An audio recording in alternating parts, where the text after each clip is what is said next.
C'est l'heure du changement de poste. L'usine emploie plus de 6000 personnes. Tant qu'il y aura ici des habitants qui viendront dans cette ville nouvelle, ils seront pour beaucoup très jeunes et donc ils auront toujours à même de comprendre quelle a été l'origine de ce site. Et je crois qu'aujourd'hui, c'était une première porte ouverte vers un avenir rajeuni, on va dire, et un site qui va revivre. C'est un retour dans le passé avec un regard tourné vers le futur qui était proposé le week-end dernier sur le site des Portes de l'Orne. À l'occasion des Journées européennes du patrimoine, le syndicat mixte des Portes de l'Orne a ouvert ses portes au public avant sa fermeture pour des travaux de réaménagement et de transformation qui devraient durer une bonne dizaine d'années. L'objectif, créer une ville nouvelle, plus humaine et plus écologique, tournée vers l'innovation économique et sociétale. Tout un programme. Il doit y avoir des PME, des PMI, des petites et moyennes entreprises, des petites et moyennes industries. Ici, on est à côté des bâtiments de l'énergie où il y aura ce qu'on appelle maintenant les clusters, les labs, factories, les coworking, c'est-à-dire ces nouvelles petites entreprises qui sont basées sur le numérique.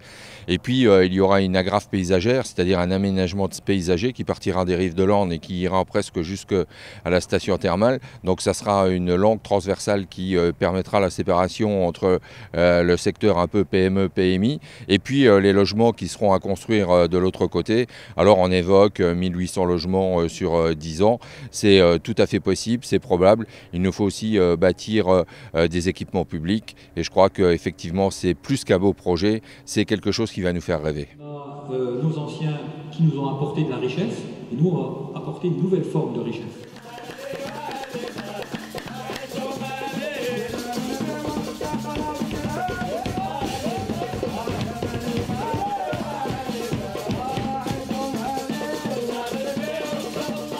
Si les spectacles, conférences, tables rondes et animations ont attiré du monde, avec notamment des associations axées vers les nouvelles alternatives écologiques, la nature, le recyclage ou la biodiversité, le public a surtout été attiré par ces gigantesques bâtiments qu'on appelle encore aujourd'hui bâtiments énergie, ateliers locotracteurs ou magasins général, seuls témoins de ce passé sidérurgique et qui seront prochainement réhabilités. Alors ici, on va rentrer bientôt dans l'atelier, l'ancien atelier mécanique. Et qui de mieux pour nous parler de ces bâtiments et de cette usine de Romba que de faire appel à l'historien local Jean-Jacques Sitec.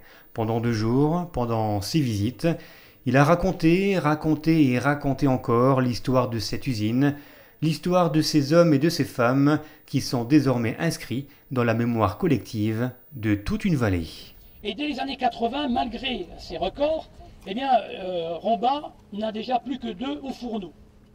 Une grande émotion déjà, et puis le plaisir de retrouver donc, ces bâtiments, même s'ils sont en ruine. J'y ai travaillé pendant plus de 10 ans, donc de revoir un peu l'installation par l'intérieur. Un peu dommage, c'est que les bâtiments ne seront plus debout. Donc, mais bon, ça reste très intéressant. Et la visite guidée était très intéressante avec l'histoire, avec tout un tas d'informations que même en y travaillant, on ne connaissait pas toujours tout. Ça fait du bien de revoir un petit peu ce que nos ancêtres ont vécu. Donc cette visite a été quand même un rappel un petit peu douloureux, ou alors là on voit vraiment une progression et on se dit tout ça c'est fini quoi. Et ici dans la masse énorme de l'usine de Romba, c'est à peine s'ils apparaissent. Le bâtiment d'où on vient, on ne le voit quasiment pas, tellement il est noyé par la masse de ce gigantisme usinier.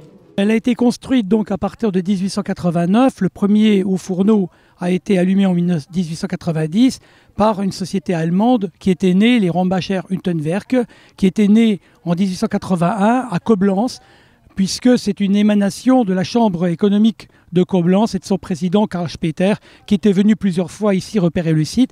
Et donc c'est lui qui était à l'origine de la construction de l'usine et de son début de construction en 1889 et du premier haut fourneau allumé en 1890. Et c'est vrai qu'en 1914, cette usine allemande fut considérée comme la plus moderne et la plus grande d'Europe. Tout à fait. Près de 4000 personnes se sont déplacées tout ce week-end sur ce site des Portes de l'Orne. Des salariés et des retraités de la sidérurgie, mais pas que. Il y avait aussi tous ces enfants accompagnés de leurs parents ou grands-parents, curieux de voir ce qu'il s'est passé et ce qu'il va se passer ici dans les prochaines années. Ces journées du patrimoine ont donc été une véritable opportunité. c'était bien tombé puisque cette année, c'était l'art au partage, l'art de l'échange en Europe. Et effectivement, on a changé 4 fois de nationalité, si je puis dire, entre la France et l'Allemagne, mais en même temps, on a eu un personnel qui était formé souvent de plus de 30 nationalités différentes. Alors je crois qu'avec les souvenirs emblématiques qu'on a de l'Allemagne et des rapports comme cette halle qui est juste devant nous, que la France a construite, eh bien je crois qu'on peut dire que c'était un des plus beaux exemples pour les Journées du patrimoine cette année. Parler du passé pour mieux appréhender le futur, voilà ce qui peut résumer la philosophie de ces Journées du patrimoine. Aujourd'hui, le public est parti et seul ce papillon créé en 2 jours par Yuri Mantra symbolise la renaissance de ce site, début de la phase de rénovation et de reconstruction en 2019. Est-ce qu'il faut être un petit peu visionnaire quand on fait un tel projet ? Je crois que oui. Je crois c'est vrai que lorsqu'on est un élu, on a 2 jambes. Il y en a une pour la vie quotidienne et l'autre qui est à plus ou moins moyen terme. Mais on ne peut pas demander parfois à nos concitoyens de se projeter dans l'avenir parce que la vie est suffisamment difficile et ils n'ont pas cette vision vers les 10 années. Mais certains d'entre nous ont travaillé dans l'aménagement. On a vu des exemples dans d'autres régions, que ce soit le Nord-Pas-de-Calais ou d'autres régions qui ont connu des vicissitudes industrielles. Et nous y avons été, nous avons regardé. Et tout simplement, plus près de chez nous, l'exemple à suivre, c'est le bassin de Pompée. À Pompée, il y avait des usines, des aciéries. Et puis maintenant, lorsqu'on y va, c'est un parc industriel. Donc, il n'y a pas de raison de douter. Il faut avoir la foi du charbonnier, c'est le cas de le dire. Mais à partir de là, on a tous les atouts, toutes les potentialités pour réussir notre développement. Et je crois qu'aujourd'hui, c'est le départ du projet. Si vous souhaitez découvrir ce projet en détail, rendez-vous sur le site internet des Portes de l'Orne. RTV vous diffuse également dans quelques instants un document réalisé pour le syndicat mixte des Portes de l'Orne par studiocité.fr, un document inédit réalisé en 2 volets, diffusé cette semaine et la semaine prochaine, à découvrir également sur notre site internet www.rumba-télévision.com, rubrique magazine, sous-rubrique La sidérurgie en Lorraine.